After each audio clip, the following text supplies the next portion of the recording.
पश्चिम में family tree ढूंढने के लिए लोग बाग करोड़ों अरबों डॉलर खर्च कर रहे हैं।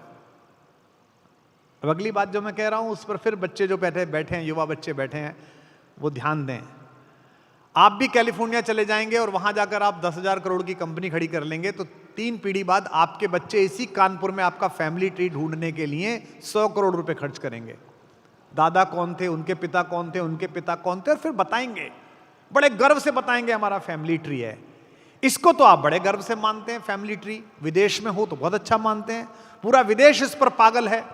लेकिन हरिद्वार चले जाइए, यहां बैठा हुआ कोई भी आदमी हरिद्वार चले जाना और बताना कि मैं बिंदकी का हूं, बताना कि मैं बिठूर का हूं, बताना कि मैं किदवई नगर का हूं, एक पंडा आएगा, अपनी बही खोलेगा और 5 पीढ़ी पहले तुम्हारे परदादा के परदादा जो गए थे उनका अंगूठा दिखा देगा कि वो सेठ जी आए थे, यहां पर बैठकर गए थे। तालियां बजा सकते हैं, कोई इसमें नुकसान नहीं है। लेकिन उस ब्राह्मण का, उस तीर्थ पुरोहित का आदर आप नहीं करते। उस तीर्थ पुरोहित को 5,000 रुपए देते समय आपको कष्ट होता है, आपको लगता है तो व्यर्थ चला गया, क्योंकि आप ये मानते हैं कि ये वैज्ञानिक नहीं है। इस धर्म की पूरी अवधारणा, मैंने तो सामान्य संस्कार बताया है। 2 महत्वपूर्ण पुस्तकें जिन पर पूरा हमारा संवाद टिका हुआ है, रामचरितमानस और श्रीमद् भागवत गीता, दोनों प्रश्न उत्तर हैं।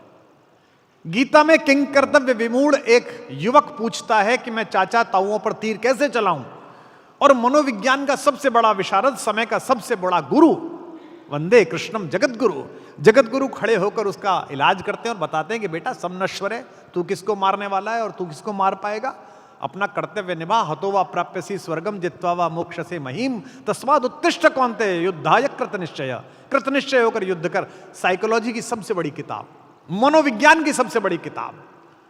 जरा सा डिप्रेशन होते ही, जरा सी बात होते ही सब थेरेपी ले रहे हैं, बिना बताए लोग थेरेपी ले रहे हैं 1-1 घंटे की, 5-5 हजार रुपए की थेरेपी चल रही है। भैया थेरेपी लेने की कोई जरूरत नहीं है, एक गीता पढ़नी शुरू कर दीजिए, उसी में थेरेपी है। अर्जुन का इलाज हो गया, तुम अर्जुन से बड़े तीरंदाज थोड़ी हो, सामान्य इलाज हो, तुम्हारा भी इलाज हो जाएगा। रामचरितमानस वो भी प्रश्नोत्तर है। संध्या के समय उपासना में प्रवृत्त देवादिदेव शंकर से जगत माता पार्वती ने प्रश्न किया कि पूरा विश्व आपकी उपासना करता है, आप किसकी उपासना करते हैं? उन्होंने कहा कि मैं राम की उपासना करता हूं। पार्वती जी ने कहा ये राम कौन है?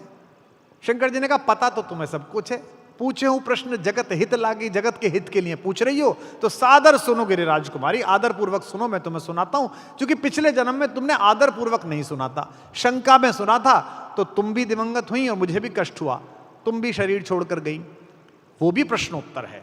पार्वती पूछ रही है, शंकर जी उत्तर दे रहे हैं। काकभूषण जी गरुड़ जी का संवाद प्रश्नोत्तर है।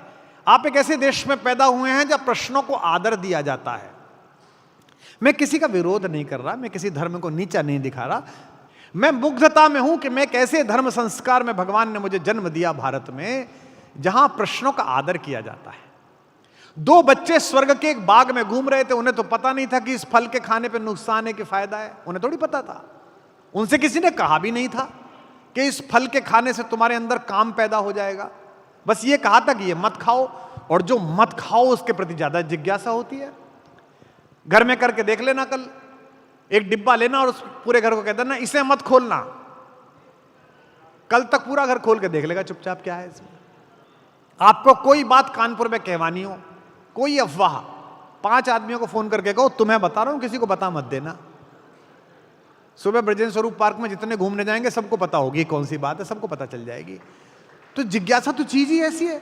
उन दोनों को जिज्ञासा हुई, उन्होंने फल खा लिया तो उन दोनों को बाहर निकाल दिया, बोले जब तुम जाओ पृथ्वी की नारकीय आग में जलने, अर्थात जिज्ञासा का अनादर हुआ, जिज्ञासा पर दंड मिला। अभी मुझे आपकी सहमति पूरी मिली नहीं, अगली पंक्ति पर शायद पूरे हॉल की सहमति जग जाए, जितनी लाइटें हैं इनसे ज्यादा आपकी तालियों की गूंज अगली पंक्ति पर गूंजेगी। वो जिज्ञासा को सहमत न देने वाली परंपरा जिसने कहा तुमने जिज्ञासा की कैसे, तुमने इस किताब से बाहर सवाल पूछने की हिम्मत कैसे की,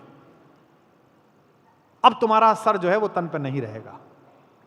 और सनातन संवाद में मैं बैठकर कह रहा हूं कि आप ऐसी संस्कृति में पैदा हुए जहां एक छोटा सा शिशु, उसकी मां कहीं चली गई, लेकिन उस शिशु में अपरिमित ऊर्जा थी, उसको भूख लगी, उसने आकाश में एक सेब नुमा फल देखा और उछलकर उसे मुंह में रख लिया, तो उसे किसी ने शाप नहीं दिया, उसे स्वयं ब्रह्मा जी ने कहा कि मैं वरदान देता हूं। शंकर जी ने कहा तू मेरा पुत्र है, और हनुमान के रूप में प्रतिष्ठित हुआ।